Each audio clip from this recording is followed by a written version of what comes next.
Saya lanjutkan di sebelah Pak Supriyansa, sahabat saya. Pimpinan yang saya hormati, rekan-rekan anggota Komisi 3 yang saya hormati, para dirjen, AHU, imigrasi, dan KI, serta pejabat-pejabat teras yang ikut, yang sangat saya hormati sore hari ini. Saya ingin memulai pengantar kecil dulu, Bapak-Bapak Dirjen, bahwa baru kali ini Komisi 3 melakukan rapat-rapat yang sangat fokus pada penerimaan negara bukan pajak. Semua mitra kami lakukan. Untuk apa? Pimpinan Komisi 3 ini sangat bijak. Jauh-jauh hari untuk kita baca petanya agar APBN kita nanti untuk anggaran Bapak-Bapak semua di 2023 enak kita bicaranya. Menemukan hambatannya, mencapai targetnya, dan apalagi yang harus kita lakukan agar lebih baik ke depan. Itulah RDP kita sore hari ini. Dan sajian fakta-fakta yang disampaikan tadi kita dengarkan, kita baca semua dokumennya, tentu kita apresiasi. Sekarang kita diskusi. Dari pandangan kami dari sisi DPR, khusus di Komisi 3 membaca ini, ialah kita membaca tentang negara dalam konteks belanja dan pendapatan tadi. Nah, kalau kita bicara ke Kementerian Hukum dan HAM, 3 bapak-bapak ini diundang secara satu gerbong begitu, karena ini bagian penghasilan, bagian pendapatan. Kalau Dirjen Pas, bagian pengeluaran.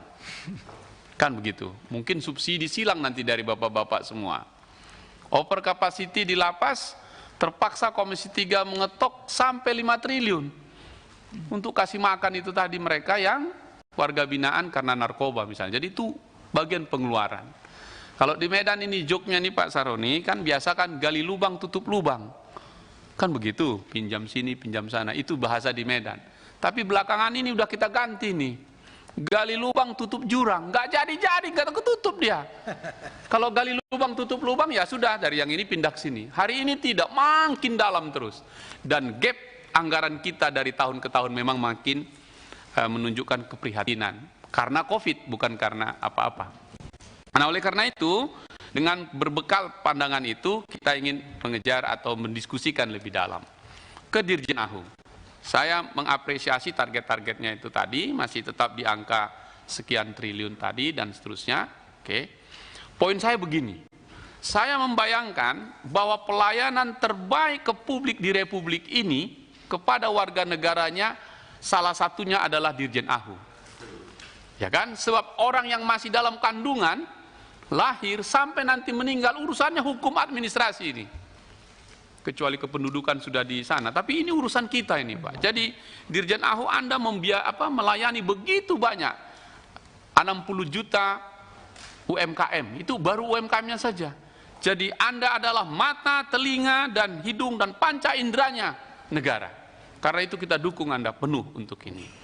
Nah, ada 2 hal yang menjadi persoalan di sini menurut saya. Satu tadi sudah diangkat teman-teman, SDM-nya. Karena atas nama negara, Dirjen AHU mengangkat notaris, mengangkat PPAT, mengangkat kurator, mengangkat dan yang lain-lain. Mereka ini menjadi perpanjangan tangan kita. Tapi sudah diangkat. Kita percaya bahwa mereka bukan malaikat. Dan di lapangan kita menemukan banyak sekali perilaku-perilaku yang menyimpang dari mereka ini. Gitu. Misalnya notaris. Waduh, banyak sekali yang gagah. Beberapa waktu lalu saya lapor Pak Dirjen. Menghadapi kita datang mengurus saja, dia telepon sana sini, nggak dianggap kita ini. Banyak itu. Dan hari ini banyak notaris-notaris yang juga ditangkap KPK dan aparat penegak hukum karena menyalahgunakan kewenangannya. Jadi ada satu peta di sini. Nanti pasti berakibat pada penerimaan negara bukan pajaknya nanti ini. Sisi lain yang kedua, ini yang paling penting. Nanti mohon dijawab dulu. Saya setuju bahwa harus dengan teknologi, berbasiskan teknologi informasi. Kecepatan, jarak, dan seterusnya. Ini tidak bisa ditawar. Clear ini. Pertanyaan saya begini. Jika kemudian suatu ketika down permanen dia sistem ini. Lewat kita semua. Jadi ada plus minusnya nih. Mohon kita dijelaskan. alat-alat canggih kita sekarang di Dirjen AHU itu seberapa canggih untuk mengantisipasi ini. Jangan-jangan minggu depan atau tahun depan sudah akhir, namanya teknologi.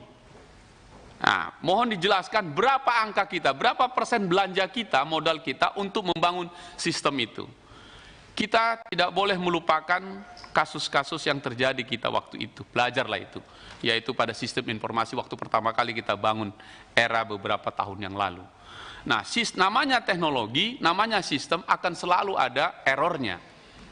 Nah, kalau ini down permanen, bagaimana ngatasinya ini? Apakah ada opsi duanya, exit permitnya? Lalu kalau kita hitung budgetnya, berapa angkanya ini untuk menghasilkan PNBP kita tadi?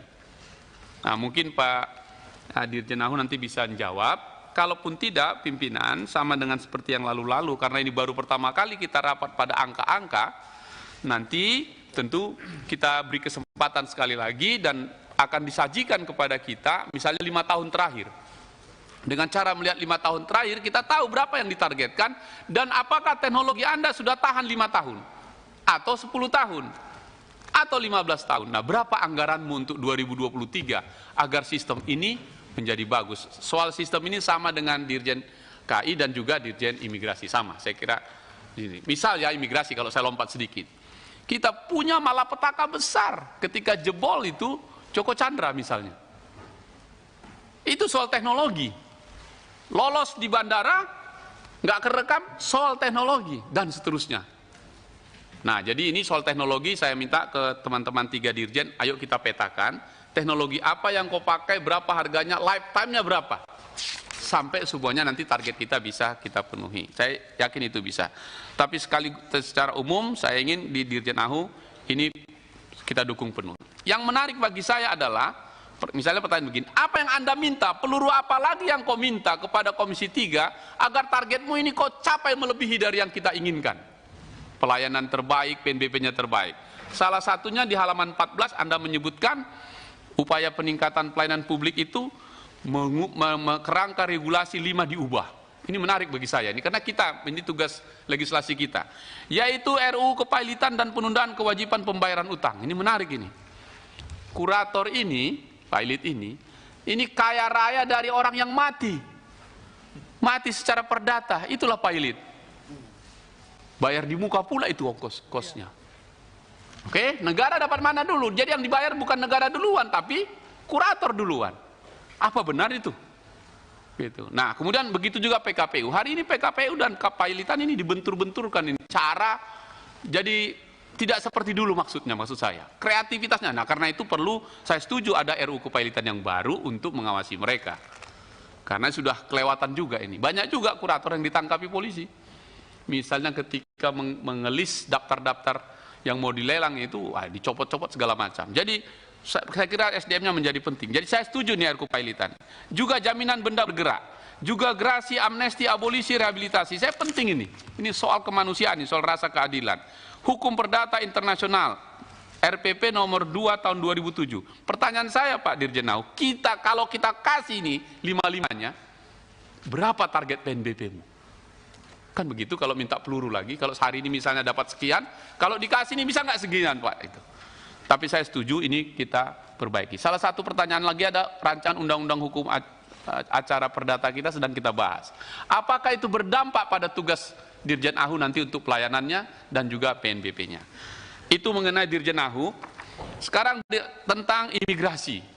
Ini banyak sekali di situ tadi sudah disampaikan teman-teman, tapi saya agak menyimpang jauh ini. Tapi menarik karena udah Anda angkat ini. Timpora, pengawasan orang asing. Ini pimpinan ini penting sekali karena ini dulu kita perjuangkan dari polisi pindah ke kementerian ini. Disebutkan ada di nyamuk, labang dan yang lain-lain.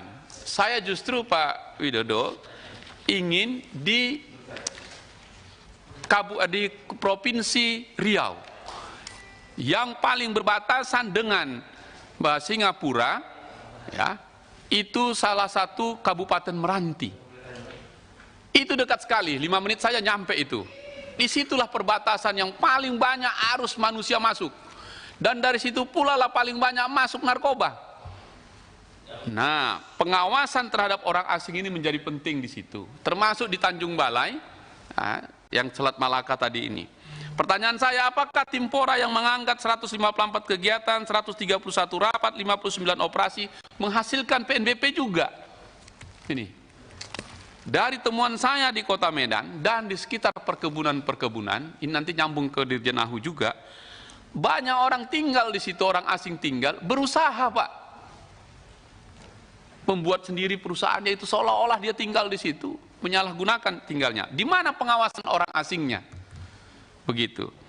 Nah, yang jual narkoba ini dari Malaysia ini banyak tinggal di hotel-hotel ini, Pak Widodo. Mereka yang bagi-bagi itu. Karena memang lalu lintasnya dari sana. Di mana pengawasannya? Jangan sampai begini, nanti Pak Habib marah ini. Dulu dari polisi kita kasih ke Kumham. Kalau Kumhamnya nggak sanggup, kita balikin aja lagi ke polisinya supaya penindakannya jalan gitu.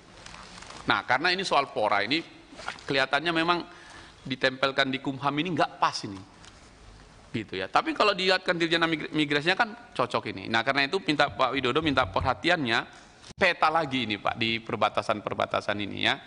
Nanti kalau Bapak nggak percaya jalan-jalan nah di Pekanbaru, di kota-kota yang Sumatera sampai ke Medan sana. Kalau kita tinggal di hotel itu, lihat itu banyak orang tinggal di situ, orang asing lama itu, tinggal dicek aja, gitu. Itu dengan Dirjen Migrasi. Masih ada satu pimpinan tentang KI ya. Nah, imigrasi sama juga tadi ya dengan HU tentang teknologi yang dipakai. Karena itu penting sekali. Sekarang di kekayaan intelektual. Ini juga sistem kita bagus sekali ini. Ini juga pertanyaan yang sama.